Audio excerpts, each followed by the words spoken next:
film opens with Tori and Kyle as they attempt to conceive a child. We see a number of books on shelves indicating this, though they appear to be unsuccessful. In the middle of their latest attempt, Tori feels vibrations from something crashing outside. At first, she brushes it off, but then a louder shake turns the lights off. They look out the window and see something has crashed outside. We then flash forward to a video of a child, Brandon, as he grows up.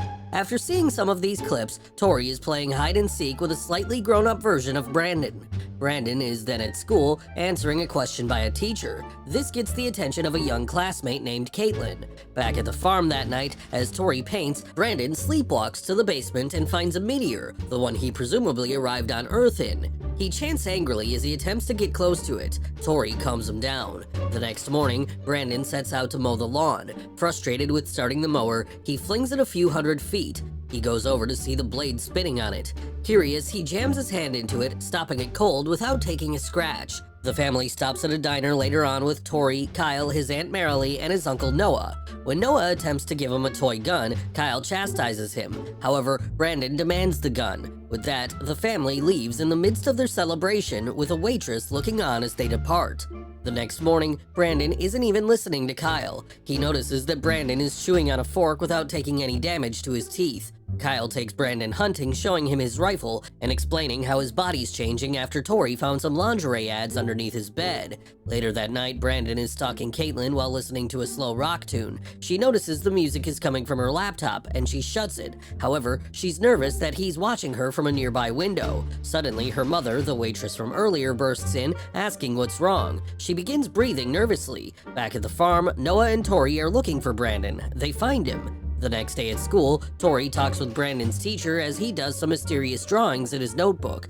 Tori asks about them, and he closes it and walks away. Back at the farm, Kyle notices Brandon sitting on some chickens. He asks if he's alright, to which he acknowledges he is. The two go inside. Later on, Tori and Kyle go outside to see all the chickens have been murdered. Tori thinks a wolf did it, but Kyle thinks it's Brandon, noting he was out there earlier. At school the next day, Brandon and his classmates take part in a trust fall exercise. Caitlin is nervous about what took place the other night but doesn't say anything. However, he falls to the ground after one classmate fails to catch him. He's okay, but Caitlin notes that she won't help him because he's a pervert. Brandon says it's a lie. The coach forces her to help him up, but he takes her hand and suddenly breaks it, sending her screaming.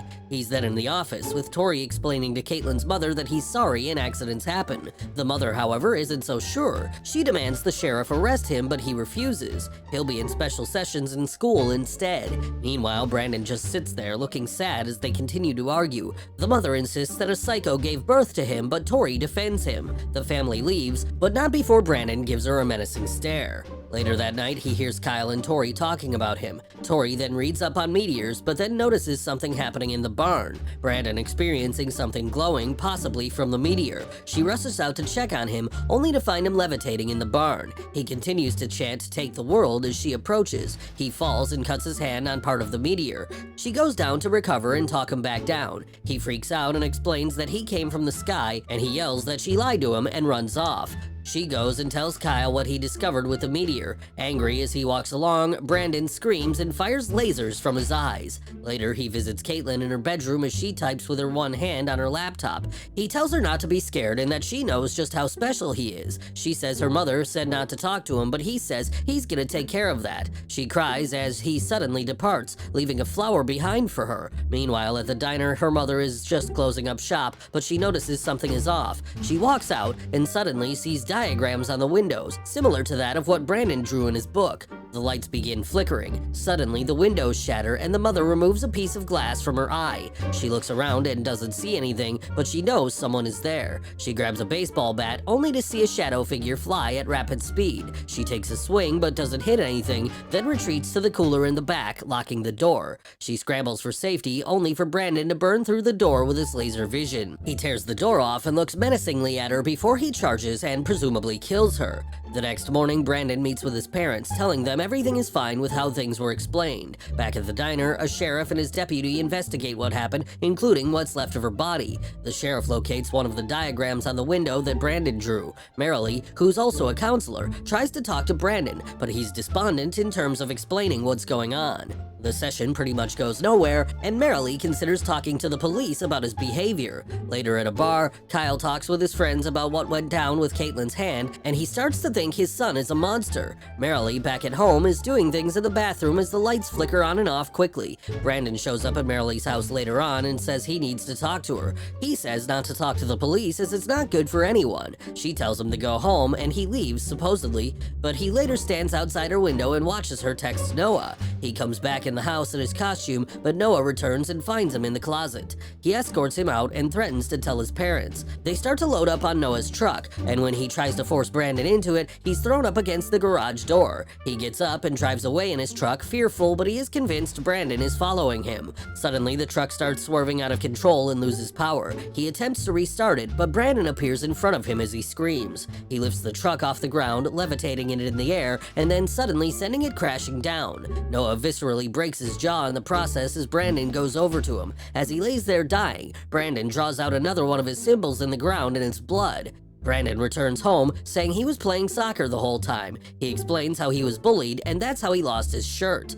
That night, Kyle has a nightmare that shows him how Tori first found the baby in the meteor and chooses to adopt him. However, it startles him when his eyes suddenly light up with lasers. The phone awakens him, and Kyle and Tori are called to the hospital where Merrily is. She explains Noah was killed and they comfort her. She explains that Brandon came to visit beforehand, which concerns Kyle. The next morning, they gave Brandon the news about Noah, but all he says is okay. Kyle now wonders what's up with that and accuses Brandon of being there. Tori tries to calm him down, but he just gets angrier. Suddenly, Brandon shoves him into the pantry, breaking the doors in the process. Tori sends him away. Later, Kyle finds Brandon's shirt and notices a little blood on it, but manages to take it away without him noticing. He apologizes for earlier, but Brandon just says okay again.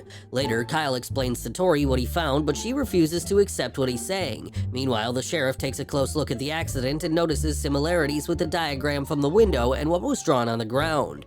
Kyle looks through old birthday cards of Brandon's and tries to comfort Tori that night. The next day, he opts to take Brandon on a hunting trip. As they go, the sheriff visits Tori to explain what he's found with the photos. She doesn't acknowledge them, but he says he'll be back. In the woods, Brandon and Kyle follow some deer tracks, and Kyle lets him walk ahead. Back at the house, Tori finds Brandon's notebook and notices the same diagram from the window and the road, along with other drawings like his outfit and the glass in the waitress's eye, and several dead people, along with the words, "Take the world." She panics. Back in the woods, Brandon investigates the tracks as Kyle attempts to shoot him. The bullet fires, but just bounces off of Brandon's head. He shows a startled look as Kyle attempts to reload. Once he does, however, Brandon vanishes. Kyle runs in a panic, but Brandon, now hooded again, flies around and appears around him. He finally tackles him and forces him to sit up. Kyle tries to apologize, but Brandon suddenly fires his laser eyes that shoot through his skull, killing him. At the house, Tori frantically tries to call Kyle, but to no avail. Brandon finally answers, and Tori asks where Kyle is. Brandon explains he's gone and that he's coming home. He hangs up and begins flying through the house at a rapid pace, destroying it in the process. She calls 911 as he continues to fly around her. The sheriff and his deputy are called in after the 911 call is cut short. They show up to see the house is devastated from Brandon's destruction. Tori starts to come out of the house as the sheriff calls out to her. However, before she can talk with him, Brandon rushes him and rips him to shreds. Panicking, Tori and the deputy make their way inside the house. Tori goes upstairs to hide as the deputy cocks her gun looking for Brandon. She calls for backup. She walks around the house and sees Brandon appear in front of her and then suddenly behind her. The sounds of her being torn apart by him can be heard by Tori. She continues to be quiet as Brandon looks around for her. She makes her way out the window and crashes to the ground. Tori makes her way to the barn where the meteor is located. She remembers earlier where Brandon was injured in his fall and rips off a shard from the meteor. She finds the body of the waitress as she hides the shard and calls for Brandon. He shows up, hooded and all, and she explains that he means everything to her. She goes to take his hood off and he looks at her innocently. The two embrace and she prepares to stab Brandon with the shard. However, he catches her hand, forcing the shard out of it. Angry, he flies her into the air, several hundred feet into the air. He gives her one last look, holds her out, and drops her to death. As he levitates in the air, an oncoming plane comes towards him. The next day, the wreckage from the plane is shown on the ground with no survivors from the crash. It's reported that the plane crashed into the farmhouse with Kyle and Tori inside. Brandon sits there, eating a cookie with an innocent look on his face. During the end credits, we see cities devastated and millions dying by Brandon's hands. Thanks for watching. Please like and subscribe and click the bell icon to get new movie recaps.